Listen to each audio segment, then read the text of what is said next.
আসসালামু আলাইকুম বন্ধুরা, অনেকেই কুরবানি পশু কেনা শুরু করে দিয়েছেন, আবার অনেকেই কেনার চিন্তা ভাবনা করতেছেন। আপনার সেই কুরবানির পশুটা অর্গানিক ভাবে মোটা তাজাকরণ করা হয়েছে কিনা, পশুটাকে যথাযথ নিয়মে খাবার খাইয়ে মোটা তাজাকরণ করা হয়েছে কিনা, সেই বিষয়গুলো আপনাদের সামনে তুলে ধরবো বিস্তারিত ভাবে।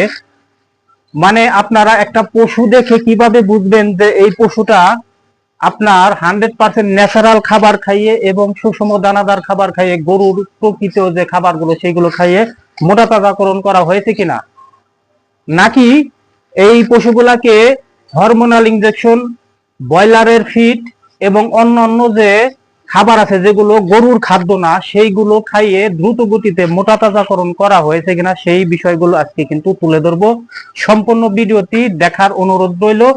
আমি আজকে আপনাদেরকে দেখাবো কোন কোন জায়গা ফলো করলে আপনারা বুঝতে পারবেন যে একটা পশু, মানে এই পশুটা, সেটা মহিষ হোক, গাভী হোক বা ষাঁড় হোক, সেইটা আপনার যথাযথ প্রক্রিয়ার মাধ্যমে মোটা তাজাকরণ করা হয়েছে কিনা।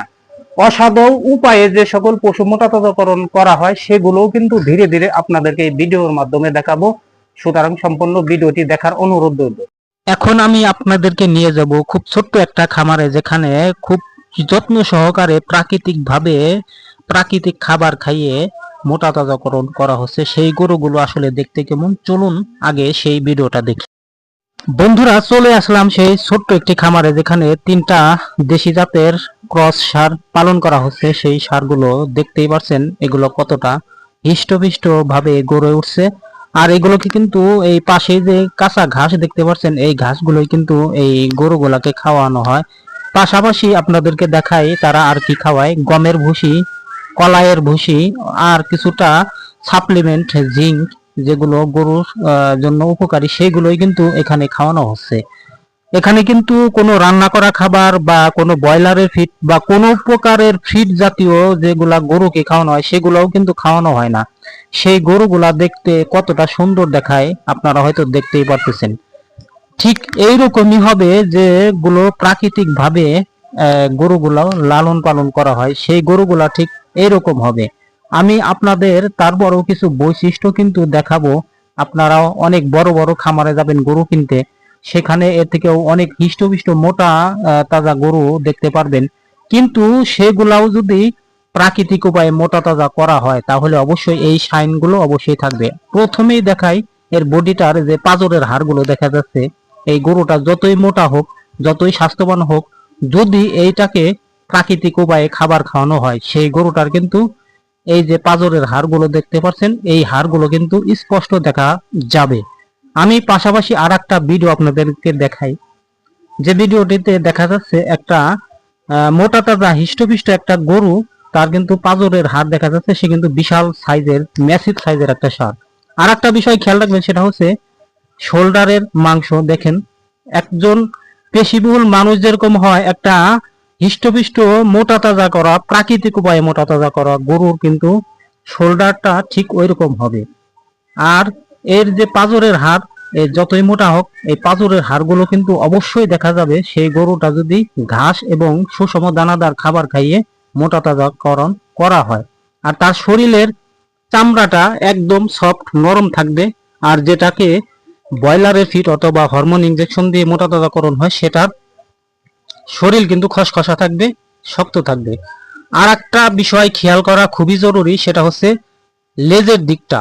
যে সকল গরুকে প্রাকৃতিক খাবার খাইয়ে মোটা তাজাকরণ করা হবে, সেটা যত বড়ই হোক, যত বড় সাইজের হোক না কেন, সেই গরুটার লেজের গোড়া কিন্তু মোটা হবে না, চিকুনি থাকবে। যেটার শরীরে অতিরিক্ত তেল চর্বি জমবে, সেই গরুটার কিন্তু লেজের দিকটা বেশি মোটা হবে এবং অতিরিক্ত নরম হবে।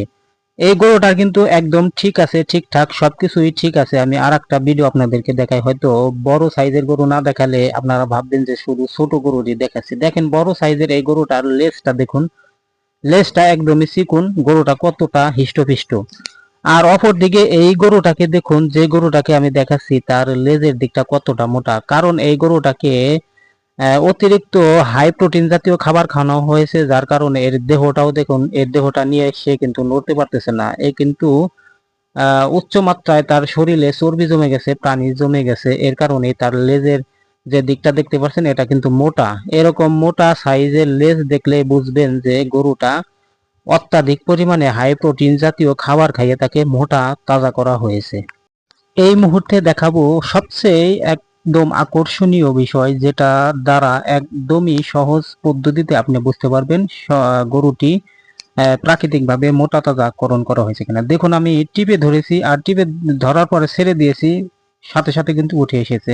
এইভাবে গরুর শরীরে আপনি মাংসের উপরে চাপ দিবেন, চাপ দেওয়ার পর পরে যদি সেটা পুনরায় আগের মতো হয়ে যায়, মানে একদম দেরি না করে হুট করে যখন আমি আঙ্গুল দাবাবো তখনই কিন্তু এটা উঠে আসবে। দেখুন উঠে আসতেছে।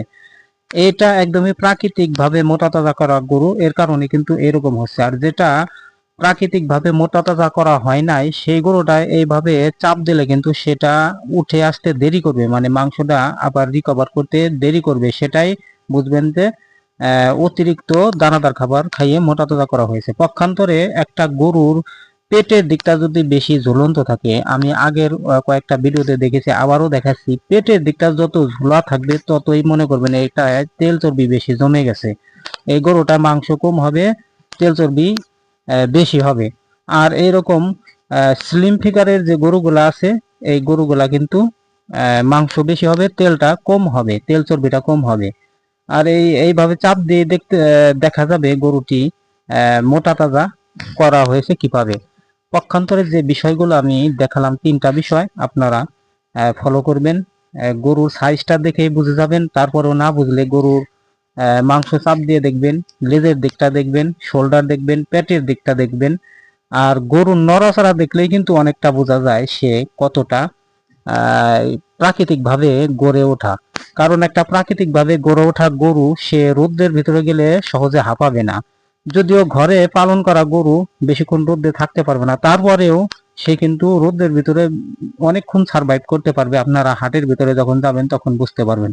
আর যেগুলোকে অতিরিক্ত ফিড খাওয়ানো হয়েছে, ব্রয়লার ফিড খাওয়ানো হয়েছে বা হাই প্রোটিন জাতীয় খাবার, খুদের ভাত, খুদের ডাউল, যে সকল গরুকে খাওয়ানো হয়েছে, সেই সকল গরু কিন্তু হাটের ভিতরে গেলে অতিরিক্ত হাঁপাবে, মুখ দিয়ে লালা পড়বে এবং তার ভিতরে ক্লান্তির ছাপ বসে পড়বে। কারণ একটা তেল চর্বি ওয়ালা মানুষ যেরকম রোদ্র অতিরিক্ত গরম সহ্য করতে পারে না, তেমনি তেল চর্বিওয়ালা অতিরিক্ত তেল চর্বিওয়ালা গরু গরম সহ্য করতে পারে না। এর কারণে কিন্তু দেখবেন অনেক সময় ব্যাপারীরা বা গৃহস্থরা হাটের ভিতরে তাদেরকে তাম্বু টানিয়ে রাখে, ফ্যানের নিচে রাখে এবং বারবার গোসল করায়। অন্যথায় গরু তা না হলে কিন্তু স্ট্রোক করে মারা যাওয়ার সম্ভাবনা থাকে, অনেক ক্ষেত্রে কিন্তু মারাও যায়।